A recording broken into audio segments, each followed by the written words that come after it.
бемории коронавирус боз ҳамаи моро ба ташвиш андохт ва баъзе дигар бошад нисбат ба табобати ин беморӣ низ имрӯзҳо беэътиноӣ зоҳир мекунанд. салом бинандагони азиз, барномаи навбатӣ мавзӯи рӯз аст, меҳмони кошонаҳои шумо.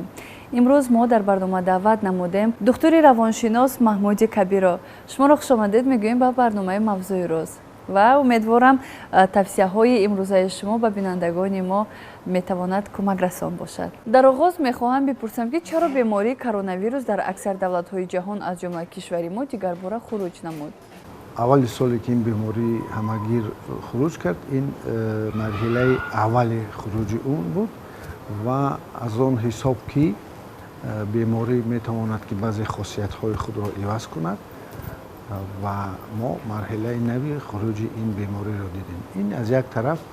гӯем ки он омили ҳамин беморӣ. Омили дигар ин албатта на ҳама бемор шуданд ва ҳолати одамон, ҳолати масъулияти онҳо дар масалан соли гузашта нисбати ана ҳамин шояд вирус он қадар ангеза надод ва шояд дар ин сол ҳолати инсон иваз мешавад, табиати ӯ, назми ӯ иваз мешавад. Барои ҳамин шояд имсол аксуламали масъулияти баъзе одамон нисбати ҳамин вирус баландтар шуд. ин ду омиле ҳастанд ки мо инҳоро қабул мекунем ҳамчун ки масалан марҳилаи дуюми хуруҷи бемории коронавирус дида шуд. беморие ки айни замон хуруҷ карда истодааст аз COVID-19 бо кадом хусусияташ фарқ мекунад? ҳама бемориҳо аз он ҷумла бемориҳои суръатӣ як ҳолати ивазкунии хосиятҳои худро доранд ки дар тиб онро патамарфуз мегӯянд. яъне ки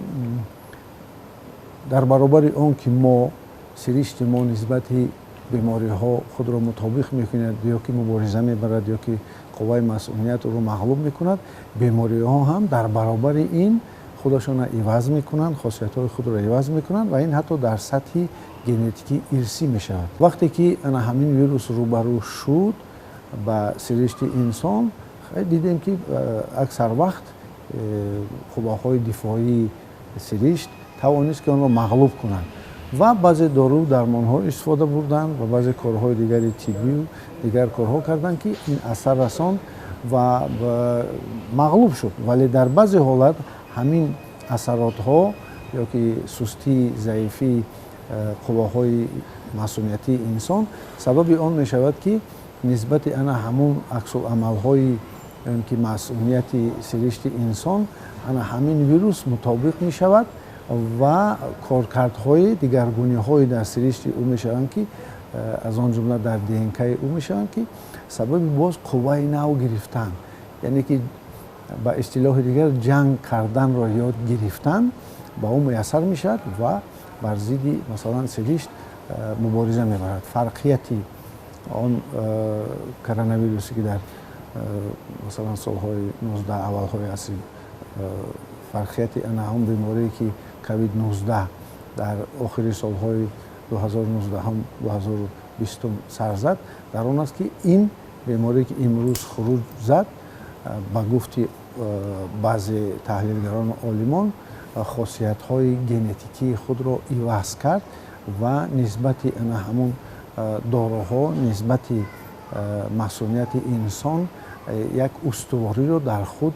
ҷо кард ва барои ҳамин тавонист ки боз марҳилаи дуюм хуруҷ кунад. табибон беҳтарин воситаи пешгирии бемориҳои сироятиро ба риояи дурусти гигиенаи шахсӣ нисбат медиҳанд. дар бораи роҳҳои пешгирии бемории коронавирус боз чӣ тавсияҳо дода метавонед? албатта дар ин тӯли 2 соле ки башарият рӯбарӯ шуд ба ин беморӣ,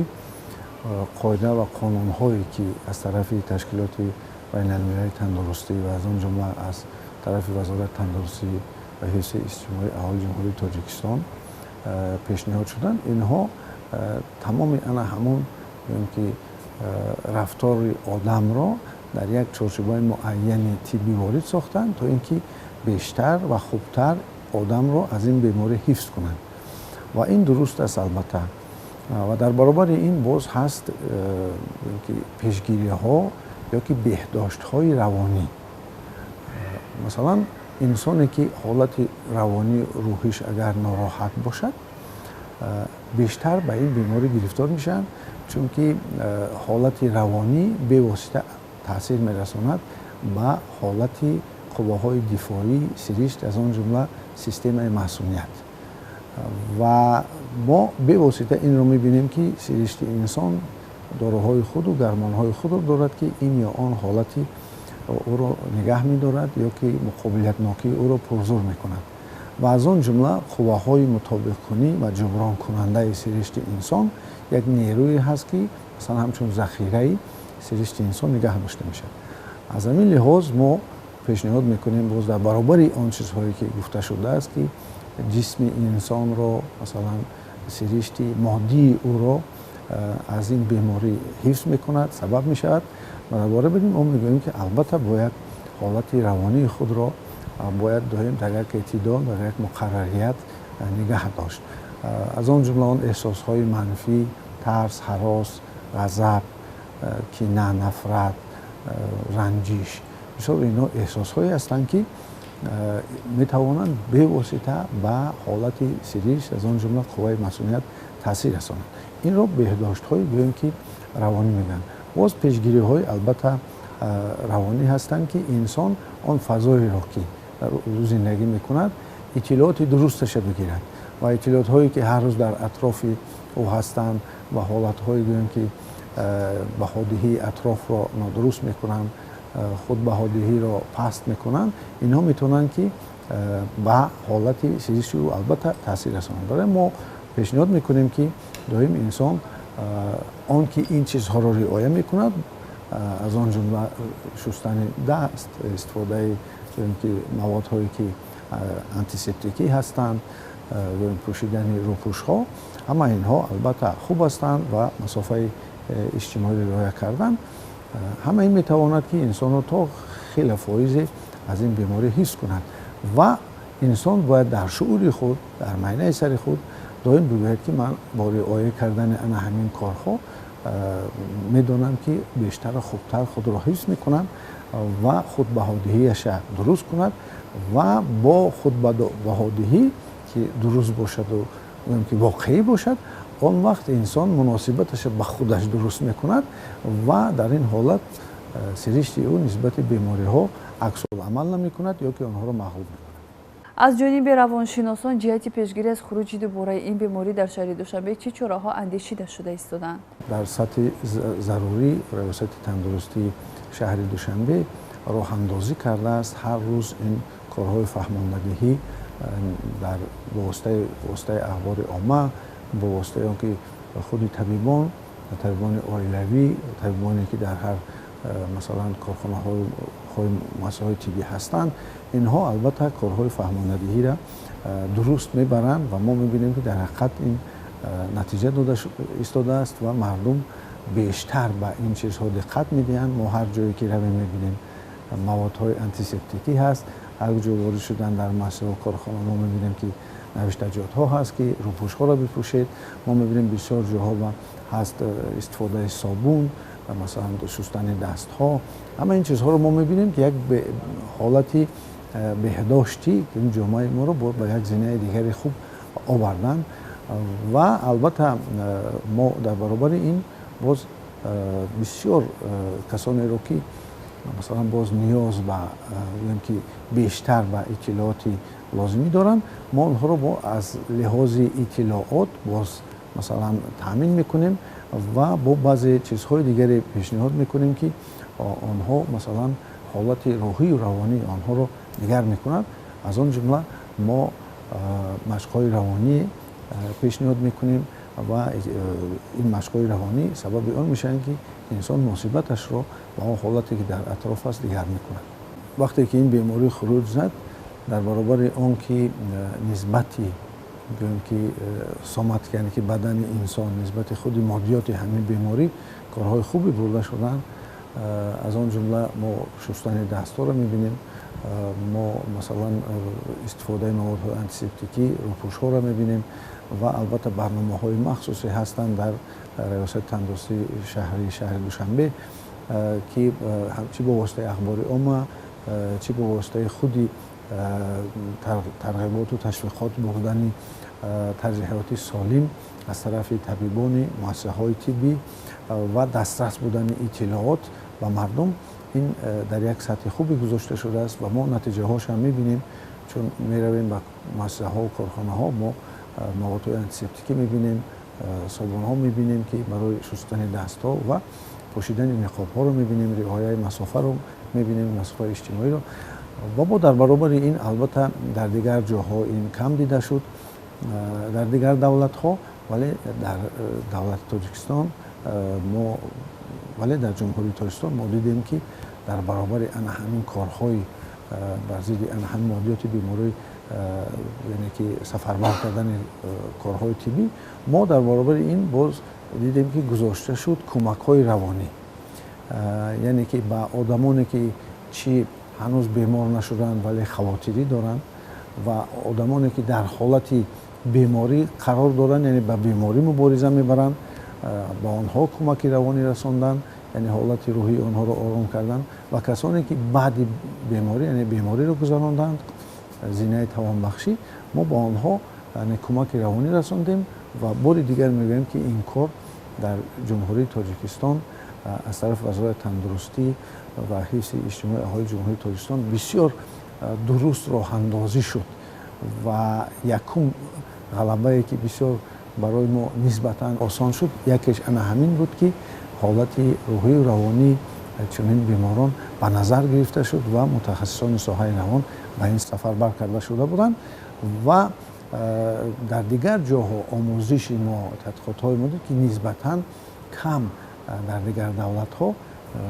این را استفاده بردن و یکی از افضلیت های سبکی کاری ما دکتران در همین است. گروهی با آن نظرند که استفاده منتظم نقاب‌های طبی به سلامتی شخص ضرر دارد. میخوام در این باره همچون متخصص ابراز نظر نماید. البته یک چیزی که پیش از آن پیشنهاد کرده می شود، این البته یک تحقیقات، یک مثلا تحلیل ها، یک آموزش ها گذرانده میشن. از آن جمله وقتی که همون نقاب پوشی رو که چون طبیبان توصیه میدادن، پیش از این البته چندین سنجش ها رو گذراندن و دیدن که در حقیقت همین نقاب ها بعد پوشیدن انسان که از بیرون میآید در خود همون ویروس، میکروب و چنگ و بسیار چیزها را دارد. ما در پوشیدن نقاب ها دیدیم که نه تنها مثلا نسبت این بیماری، ما دیدیم که بسیار بیماری های راه های نفس هم کم شدند و بسیار بیماری هایی که نسبت چنگ و نسبت مثلا اطراف یک بیماری الرژی داشتن، عکس العمل های الرژیکی، آنها هم در همین حالت کمشوی، یعنی که کسلش آنها دیده میشد. یعنی این با واسطه تحقیقات و تحلیل های ساحه متخصصان ساحه طب گذرانده شده است. برای توصیه درست است. ولی در بعضی حالت ها ما میبینیم که بعضی آدمانی که بیماری های مثلا دل دارند یا که بیماری های راه های نفس یا تنگ نفس کشی آنها مشکلی دارد، یا اینکه مثلا گرما یا که بسیار چیزهای دیگری که فعالیت جسمی آنها را طلب میکنند، ما بسیار وقت میبینیم که آنها این چیزها نسبتاً رعایت نمیکنند و خوب میشد که آنها این بیماری های خود را تعقیب میکردند و البته پوشیدن نقاب البته درست است. و در سوم این حالت عادت کردن است. بسیاری ها این عادت را نداشتند. بسیار مشکل بود یک چیزی نوی را به خود قبول کردن که خوشبختانه این زینه هم گذشت، یعنی که بسیاری رو ما میبینیم نوابسته از اون که بیماری رو گذراندن یا واکسینه کردن یا اینکه در یعنی مسافه اجتماعی بین آنها یعنی که از آدمان دورتر هستند، به هر حال این رو میپوشند چون که ما عادت شدن یعنی قبول کردن روانی آنها رو همین روپوش رو دیدیم. در بعضی حالت ها بعضی عالمان البته بسیار وقت هست کسانی که دیدیم که همین حالت رو تنقید میکنند پوشیدن روپوش ها را. چرا چنین است؟ البته ما نمیتوانیم همه چیز به شکل مطلق قبول کنیم و بگذار آنها هم باشند، یعنی کسانی که نسبت همین روپوشی نگاه تنقیدانه دارند. این سبب آن میشود که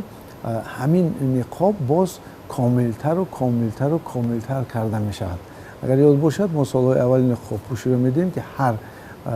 که نمود متریالی که میگرفتن نقاب تیار میکردن که جوابگو نبود ولی همون تیار میکردن و دیدیم که حالا آمدن به یک که گفته رشتگی که امروز مثلا پیشنهاد میشود، این خیلی فایزی مثلا که باکتریاها، ویروسها، مثلا دیگر چند و دیگر ماده‌هایی که الرژی میتوانند یعنی که به وجود آورند آنها را راه میگیرد. برای همین ما پیشنهاد میکنیم که البته این یکی از پیشگیری‌های همین بیماری هماگیری کووید هست. آیا گرفتن واکسن به تقویت سلامتی و بالانبرداشتن مسئولیت بدن باعث گردیده میتواند؟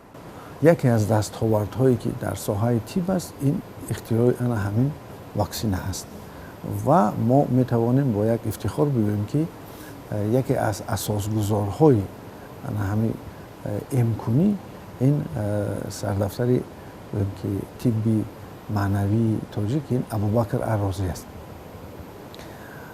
چون که یکم شده ابوبکر ارازی همون آبیلچه های بیماری های گوناگون شیرتی را میگرفت و در دهان کودکان صحت میچکاند تا اینکه آنها ایم شوند. این را با که تفکر خود و اندیشه خود طبی خود او درک کرده بود و آهسته آهسته آمدند سالهایی که مثلا از آن جمله بیماری های زیادی که مثلا گوییم که گلبگ، اسپه، بیماری های دیگری که مثلا بسیار شرایط میکردند و از آن جمله همین زکام، گریپی که میگویند شهرها را خالی میکردند، بسیار معیوبی زیاد می آوردند. از همین نظرداشت همین کاری مثلا گوییم حکیم ابوبکر ارازی گرفتند و همون میکروب یعنی ویروسی نسبتاً ضعیف شده را یا که مرده را او رو در حالتی گوییم که یک نیم جان و مرده و ضعیف شده یا که قسم های همون ویروس یا میکروب رو گرفته آن رو کارکرد کرده و مثلا سریش انسان وارد میکنن. آن وقت آن ویروس که ضعیف است، آن ویروس که سستر که هست با قوت که نیست، قوه دفاعی مسئولیت انسان او رو مغلوب میکنند و ضد همون بیماری ایمونوگلوبولین ها میسازد که اسکربچه های مخصوصی که فقط همون بیماری رو میزنند.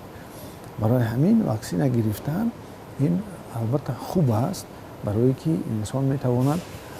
ایمونیتت یک قوه مسئولیت در خود نسبت هم بیماری پیدا کند و وقتی بیماری سخت هم بیاید آن را میتواند مغلوب کند، چون که در سرشت او با طبیعتی مورفولوژی همون ویروس یا میکروب آشنا است. این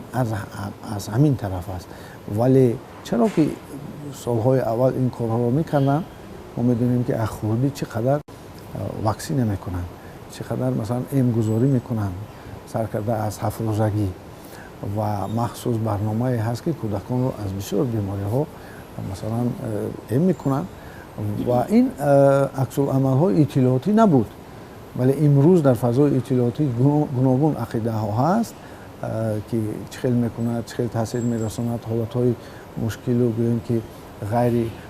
مقرری را نشان میدهند، اما این یک حالت احساسی روانی به وجود میارد. برای همین چکار کردن در این حالت اطلاعات درست با گوییم که مردم پیشنهاد میکنند. مثلا گوییم که لابراتوری‌های ما هر یک واکسنی که وارد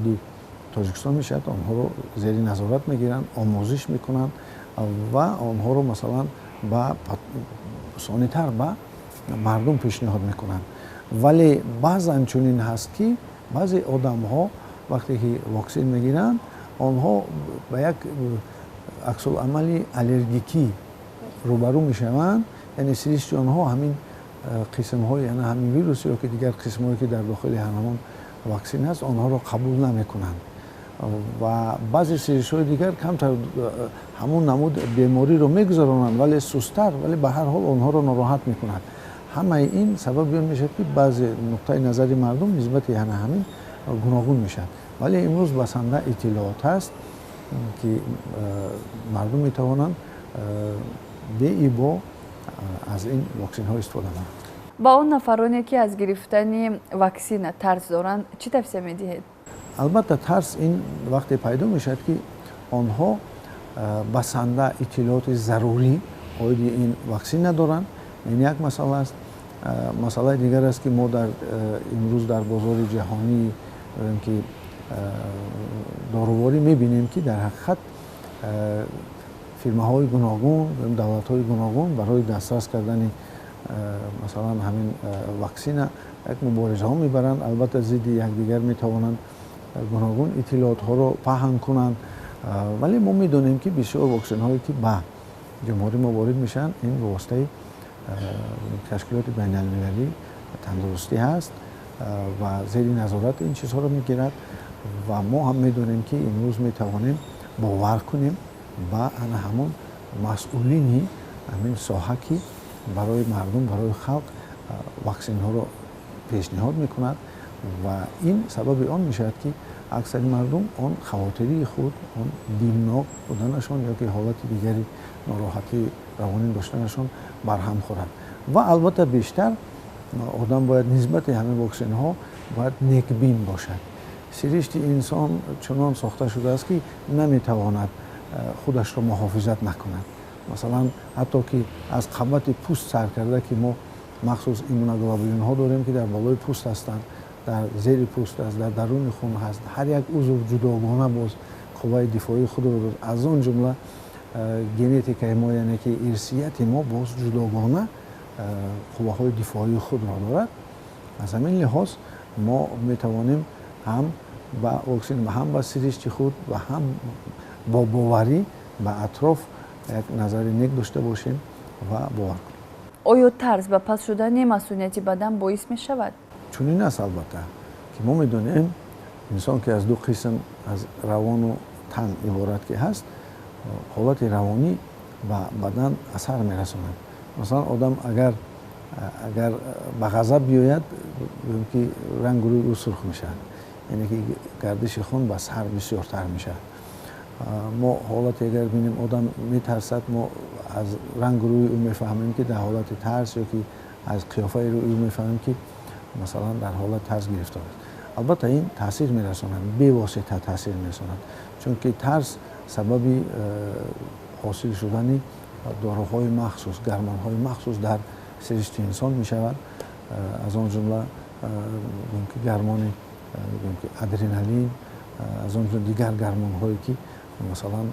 کورتیزول که حالت استرسی را به وجود میارن. حالت استرسی چنین است که مثلا وقتی که این گرمان ها برآمدن، ما در مثال میتوانیم بگوییم که در هر یک بگوییم که دستک عوض کننده سرعت حرکت ماشین یک تا تکمچه هست که آن تکمچه توربو نام دارد. وقتی که این تکمچه که زیر شد، دیگر قسم های محرک انا همان ماشین که در حالتی غیر فعال هستند و فعالیت شروع میکنند و بیشتر مواد سوزشواری صرف می شود و سرعت زیاد می شود. سرشت انسان هم چنین است. ما برای که سرشت انسان را بفهمیم مثال میبریم مثلا از سرشت حیوانات. در حالت مقرری مثلا زرگوش میتواند که یک سرعت معینی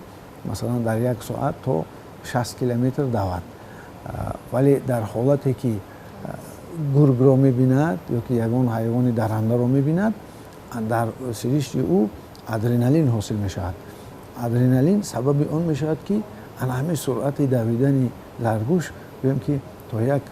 حساب معین بلند میشد، مثلا از 60 تا 80 میرود. اگر همین دارو نباشد این سرعت چنین بلند شده نمیتونه. این همون تکمچه توربو هست که خوشبختانه هست